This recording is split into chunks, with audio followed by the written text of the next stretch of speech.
Good afternoon, everyone. I would like to call this meeting to order and acknowledge that we are in Treaty 1 territory, the home and traditional lands of the Anishinaabe, Innu, and Dakota peoples, and in the national homeland of the Red River Métis. Our drinking water comes from Shoal Lake 40 First Nation in Treaty 3 territory. My name is Carrie Linklater. I am your chairperson this afternoon. I am joined on the panel via Zoom, Ms. Diane Knight and Mr. Bill Moretsky. Our city assessor is Mr. Nathan Kupfer, and our recording secretary is Ms. Belen Rojo. We will be hearing applications for revision of the assessment roll in accordance with the Municipal Assessment Act. The matters for which revision is requested have been described in each application, and we will limit discussion to those matters. The statements that are made at this hearing are sworn testimony, and anyone speaking to the matters must be sworn in. Be advised that comparison of assessments of properties are not considered evidence of market value by the board.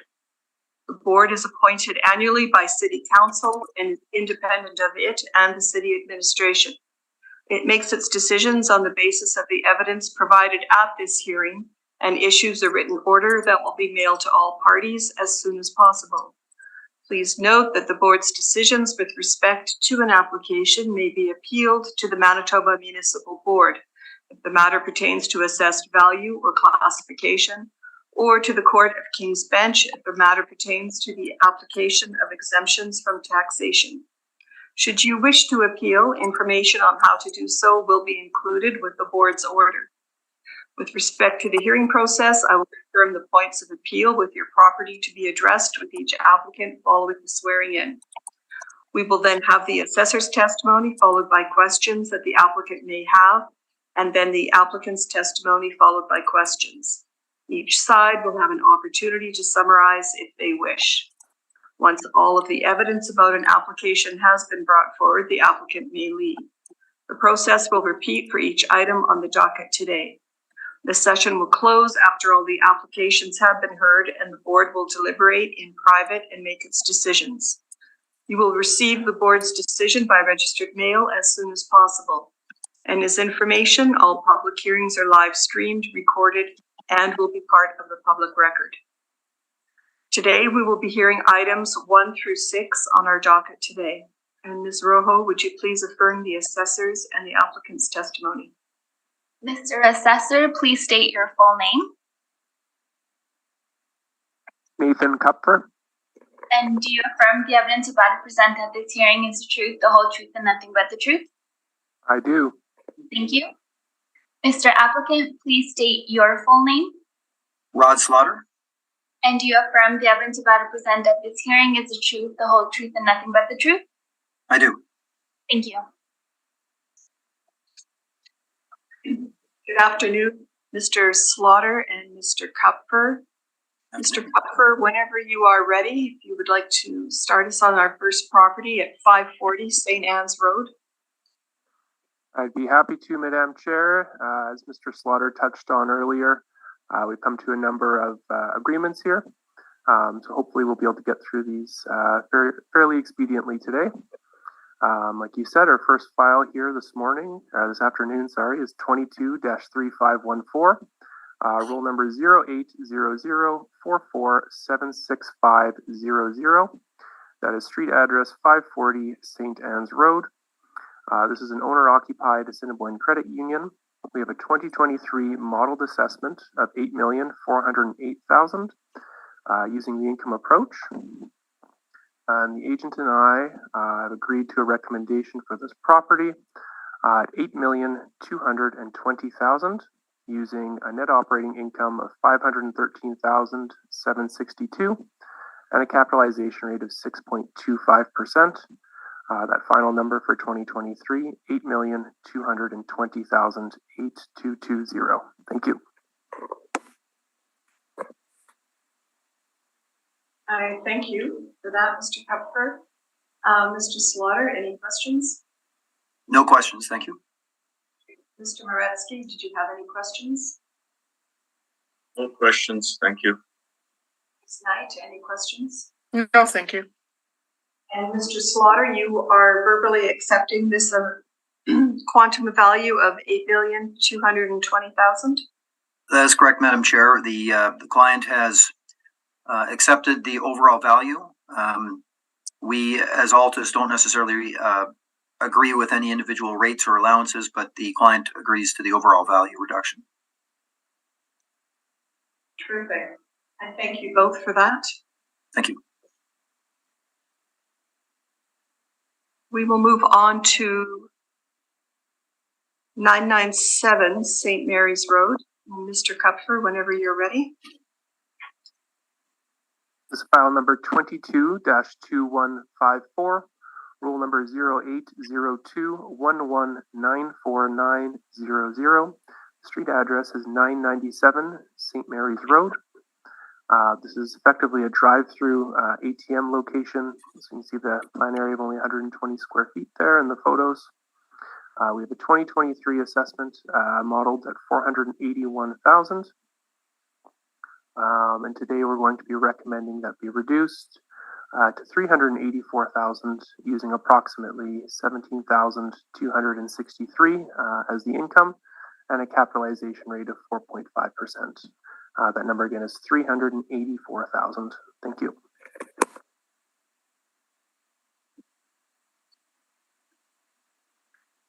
And thank you, Mr. Slaughter. Did you have any questions in regarding this? No questions, thank you. Thank you. And Mr. Moretsky, any questions? No questions.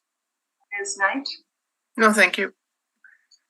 And Mr. Slaughter, you are verbally agreeing to this recommendation of $384,000? Correct. Again, our client has formally approved the reduced value. Thank you. I also have no questions. That concludes 997 St. Mary's. We'll move on to 1550 St. Mary's Road. Mr. Kupfer. This is file number 22-3244, roll number 0800505240. The street address is 1550 St. Mary's Road. This one is not owner occupied, but it is a bank property. We are seeking non-cooperation on this property, and we also have a recommendation for it. So very quickly, scrolling down to my page 10, I've included the Canada Post information here. This is the second mailer, the certified mailer that gets sent out. We have the signatory's name as being one of the owners of the property as well. The ownership is shown as being RJ Swan and Motors, and we've got a signatory here indicated by Sheldon Swan, and the delivery date. So in my opinion, this is an appropriate instance to ask for the non-cooperation. In terms of the quantum, we are recommending a reduction for this property using... Actually, Mr. Kupfer, could we just deal with the non-co-op first? Yeah, absolutely. Thank you. That's all I had on the non-co-op. All right, thank you. Mr. Slaughter, did you have any questions regarding the non-co-op?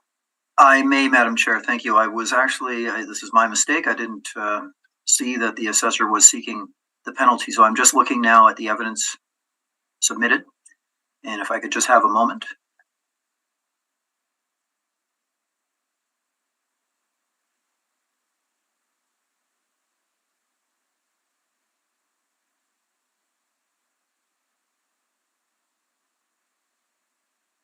Mr. Slaughter, we could take a 5-minute break if you would prefer. That would be helpful to you. Thank you, Madam Chair. I don't know if that'll be necessary. I'm just looking now at page 10 of the City of Winnipeg's evidence. And this looks a little different, Mr. Kupfer, than what I'm used to seeing, which is a registered mail receipt signed by the recipient. Do you have anything with the owner's signature proving receipt of the questionnaire? No, to my knowledge, during this time frame, Canada Post wasn't insisting on signatures. they have the signature's name. For some reason, there's no listed signature underneath it.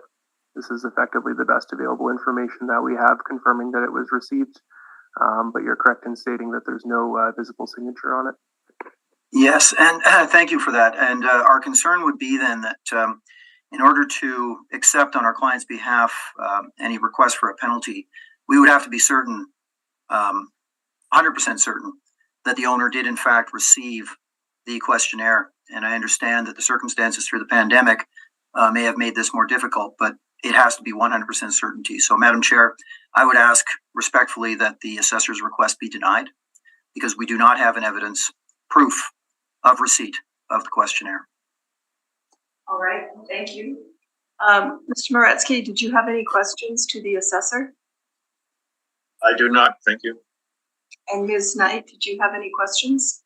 Yeah, I do. Who is Sheldon Swan compared to RJ Swan Limited or whatever it is corporation?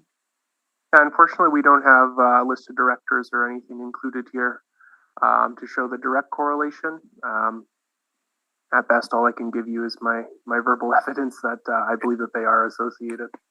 And do you know if signatures weren't required at that time, how would they get the person's name? Did they ask the person the name when they delivered it without him signing?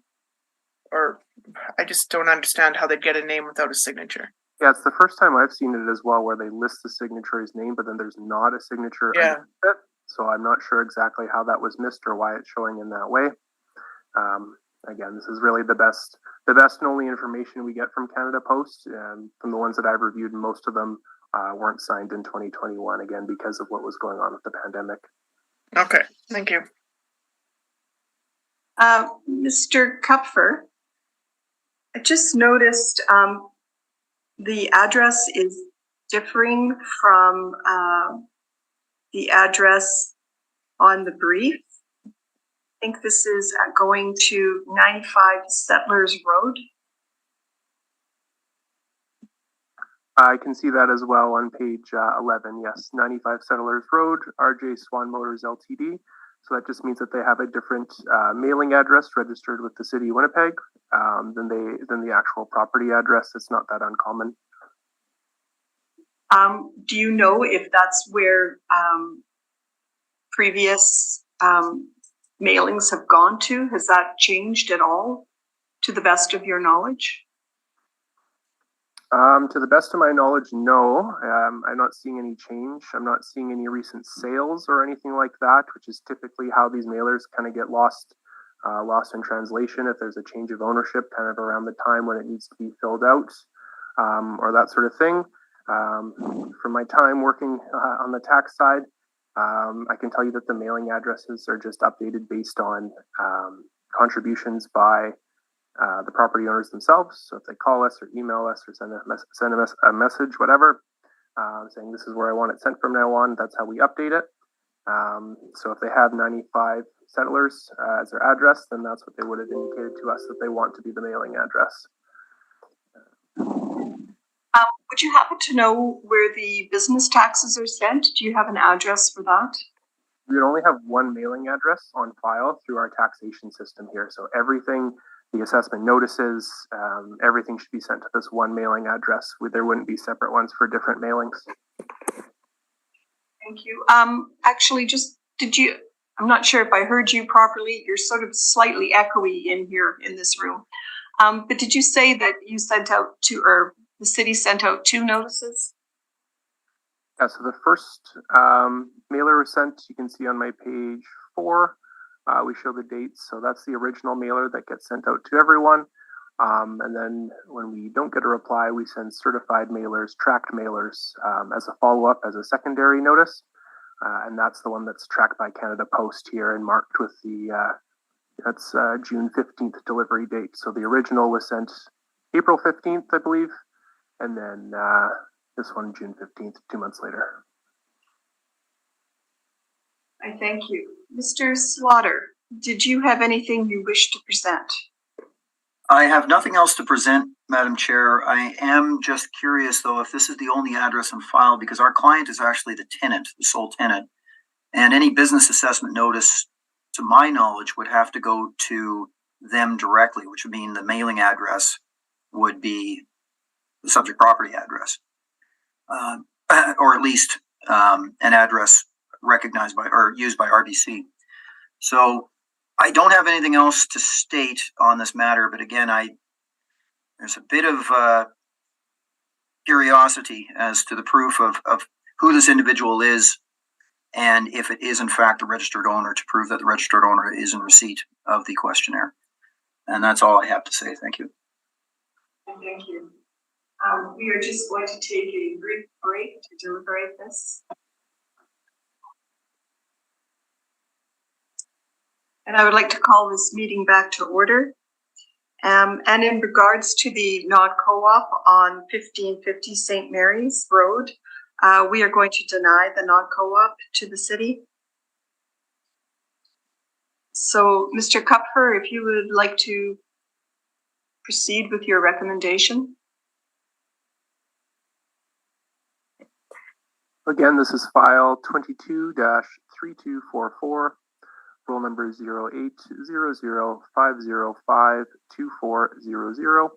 The street address is 1550 St. Mary's Road. And we have a 2023 assessed value of $4,878,000. We're recommending today $4,136,000, based roughly on an NOI of $268,841 and a capitalization rate of 6.5%. Again, that final value is $4,136,000. Thank you. Okay, thank you, Mr. Kupfer. Mr. Slaughter, did you have any questions in regards to this? Oh, you're muted. Thanks. No questions. Thank you, Madam Chair. Mr. Moratsky? Questions, thank you. Ms. Knight? No, thank you. I also have no questions. And Mr. Slaughter, you are accepting this recommendation of $4,136,000? Yes, we are, Madam Chair. This is the only one of the 6 that I have yet to receive the formal acceptance from the client. Sometimes the communication channels for RBC take some time. I'd like to take this moment to thank Mr. Kupfer. He and I worked diligently on these assessment appeals, and there were some counter proposals going back and forth, and a few of the recommendations I didn't have a chance to send out until late last week. So I anticipate the client will be in agreement, and I should probably be receiving that today or tomorrow. In the rare instance that they do not, they do have the avenue to proceed to the Manitoba Municipal Board, but I highly doubt that'll happen. Thank you.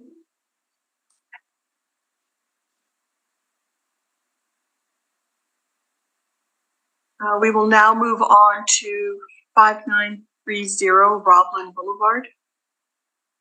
Mr. Kupfer, the floor is yours. This is file number 22-2263. Roll number is 0100393900. The street address is 5930 Roblin Boulevard. This is another owner-occupied Assiniboine Credit Union. We have a 2023 modeled value here using the income approach of $1,558,000 for 2023.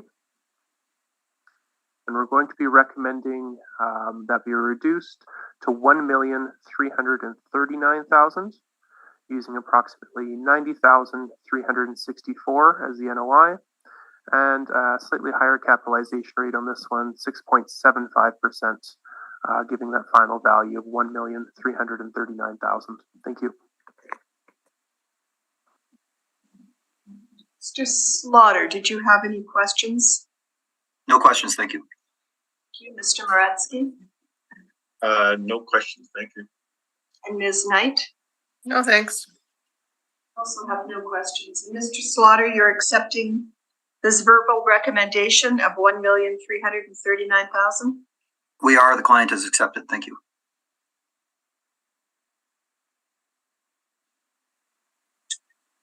We will then move on to 2100 in Gilbury.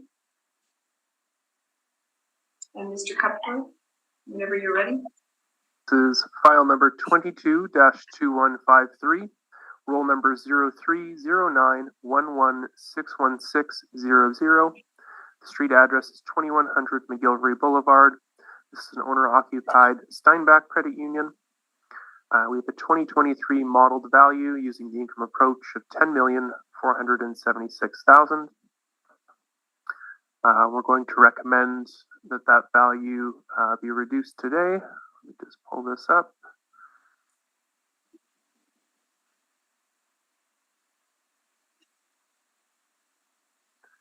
So this one's $9,563,000. Using an NOI of roughly $621,000 and a capitalization rate 6.5%. I thank you. Mr. Slaughter, did you have any questions regarding this? No questions, thank you. Thank you, Mr. Moratsky. No questions, thank you. Tonight, No questions, thanks. also have any questions? And Mr. Slaughter, you are accepting this recommendation of $9,563,000? Yes, our client has accepted. Thank you. Thank you both. We'll move on to the last item on the docket, 60 Bison Drive. Mr. Kupfer, whenever you are ready. This is file number 22-2433, roll number 0309161140. The street address is 60 Bison Drive. This is an owner-occupied Cambrian credit union. We have a 2023 modeled assessment using the income approach of $2,801,000. And we're going to be recommending a value today of $2,533,000 using an NOI of just over $158,000 and a capitalization rate of 6.25%. That final value again, $2,533,000 recommended for 2023. Thank you. Thank you. Mr. Slaughter, any questions? No questions, thank you. Mr. Moratsky? No questions, thank you. And Ms. Knight? No questions, thank you. Still have no questions. So, Mr. Slaughter, you are accepting the recommendation of $2,533,000? Yes, our client accepts. Thank you. Okay. I thank you both, gentlemen, Mr. Kupfer and Mr. Slaughter, for your due diligence on this docket this afternoon, and Thank you very much. and the time you both put into it. We have heard all the items on the docket this afternoon, and this hearing is adjourned. Thanks, guys. Thanks very much.